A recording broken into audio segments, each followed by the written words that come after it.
Mrs. H?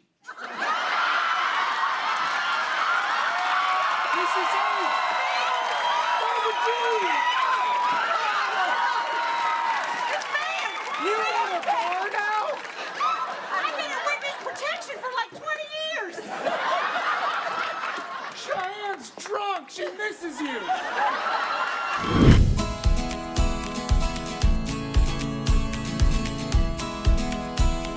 Well, first of all, it feels phenomenal to have a season 2 pickup. I told the younger people on our cast, like, this is a very rare bubble to be in as an actor, that before you wrap one job or before you wrap a job, you know you have another job coming. Like, it is so rare to like wrap a show and know that you're coming back. So I said, enjoy it. It's not going to happen very often.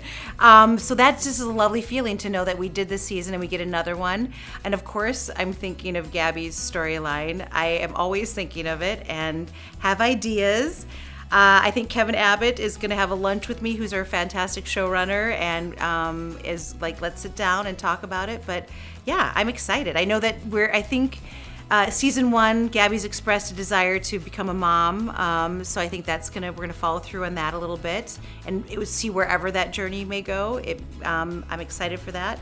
More guest stars. That's the beauty of when a season 2 happens.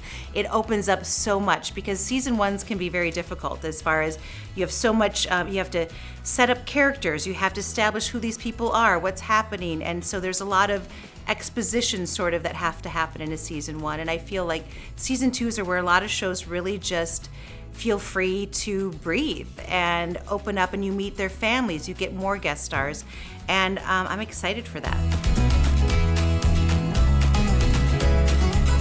I keep a little, like, I call it like a little Gabby, like a Bible of like information I get, because you are creating this whole new character, and they drop these little bombs. Like, I'm like, what was her child, like her mother, like saying things like, it's possible to love somebody and totally resent them. That's what my mom taught me. Like, what? That's a lot of information to have about how she grew up. I got a new bomb on, I think one of the last episodes we shot, which was that I assumed, because of the way we talk about what my mother is and how the things I've grown up with, I assumed that my parents were divorced. I got some information in one of our last episodes is that my parents are not divorced, which is surprising. And I'm excited, and I think that Kevin Abbott has some ideas to explain that. I'm going to throw it out there. You didn't ask. I dream person to play my mother is Jean Smart. Because we talk about Gabby's mom, that she is formidable. She is a powerhouse. She says things, and Jean Smart, I'm just going to say it out loud so many times because I want it to happen. And I've been lucky enough to been compared, like, people are like, you remind me of her sometimes. And so I'm like, yes. So I'm Jean Smart, just throwing it out there. I think that is the beauty of a season 2, is where, because I think, it was very important to establish that Bobby Isabella relationship in a season 1, and once it's been established really well, I think the writers will have more freedom to delve into like a Dakota and a Steve and Emmett and Gabby, and yeah, I want to know. I think it will be fun. We've seen her apartment one time. We've learned a little bit about her. I want to meet her sisters. I want to meet her mom. I want to meet maybe the guy that, maybe she calls, like, if she wants somebody to be the dad, does she call her high school safety net guy and go, hey, you promised if I was at this age, you'd be there for me, and I don't even want you to marry me. I just need some sperm, I think that it's I would love to know more. And I think that's what season 2s are for, is to get to delve deeper into some of the other characters. I believe that there are other areas in her life that she's extremely confident in that we haven't seen yet. I think maybe it's remnants of a childhood of like wanting to be accepted, I think she looks at Bobby as someone that she wants, that familiar, maybe that older sister, that feeling of approval. I think she's not used to getting compliments and being told she does a good job. So when anyone says it, she'd be like, I'm sorry, look, what did you say? Like, she wouldn't even hear it. There'd be a person that says, you look nice, and like, well, I'm sorry, I woke up late. And you're like, what'd you say? Oh, I look nice? Well, thank you. Like, I think she doesn't hear compliments and hasn't allowed herself to hear them. But on the other hand, I think maybe she's somewhere she teaches. Maybe she's in a book club and she is like the one who reads it and has the best insight. I think there's areas in her life that she is very confident. And I also, even though I joke that we haven't actually seen me make a full cocktail, I waited tables, I have bartended, I know how restaurants work, and I'm like, you guys, I got to move around more, or we got to start getting more of that. I think she's a really good bartender. And I think, I kind of based her on a friend of mine that in her own life or her own crises, she's a hot mess. But in anybody else's, she knows exactly what to do. And I think Gabby might be a good bartender that way, where people come, they have a drink, she's like, you know what? You got to dump him, or quit that job. Or she gives great advice to people that she would never allow herself. And I think that she would be a good mom.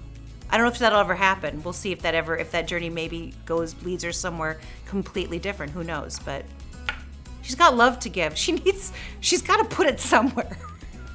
She does.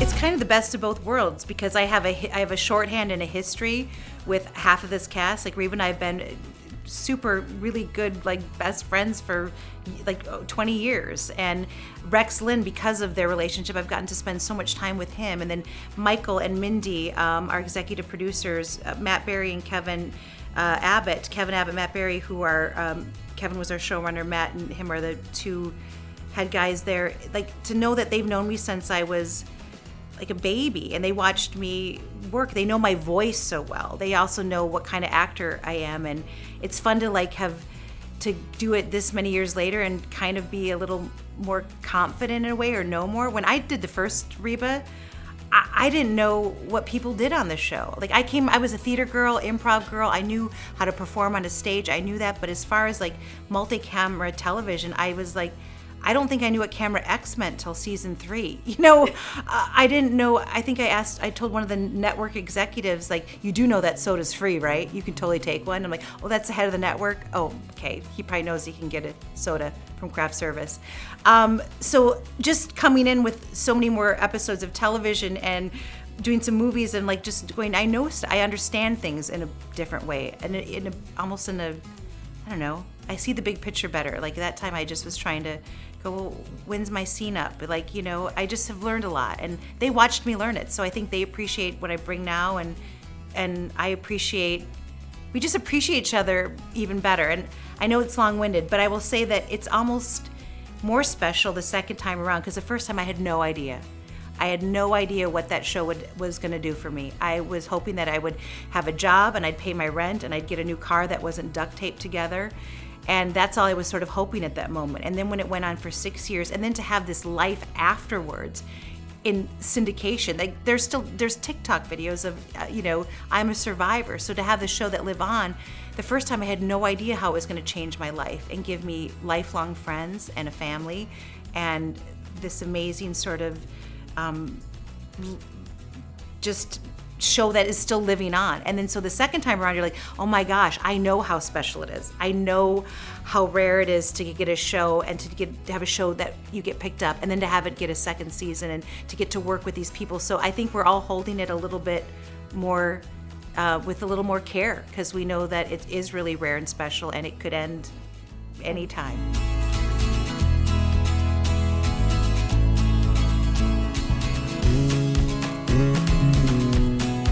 Well, Steve Howey, I mean, everyone lost their mind.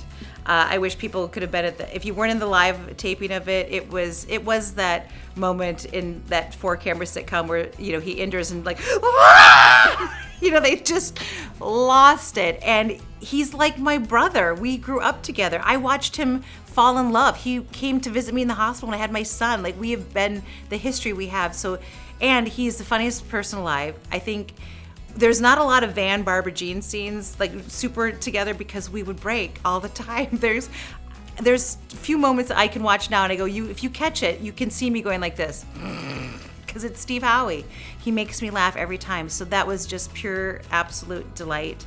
And it's so fun to introduce like Beliza and Tokala and Pablo, who they were fans of his, and like, yeah, this is my friend Steve. These are my new friends, and to feel kind of, it was fun to watch them fan out over him. And for Chris Rich to come back and guest star after he's had a health crisis. He had a stroke. I think it was 8 years ago, and it was just scary and devastating. And you never think, am I going to work again? And watching him go through that and watching him come back and just crush it. And he was my first TV husband, and he taught me so much on that show. Chris Rich was the guy that worked all the time, and he was such a pro. And he was like my partner on the Reba show. He was my guy, and what a generous partner to help me be on my first series regular and to like really guide me in such a wonderful way. And so lovely. And we're hoping for more. We want Joanna Garcia. We're putting it out there. Anyone, we want any and all. I think it's so much fun to have, even if there are people that only know Happy's Place and they don't know the original show, I think it's still fun because they can sense sort of, they know the homages that we're making and the people that we're bringing back. And the door's open for them. I think both characters, Steve Howie's character, Danny, and Chris Rich's Maverick, I think the door's open for them to keep coming back. And the beauty about our bars, anyone can come sit on that bar stool for an episode. Anybody.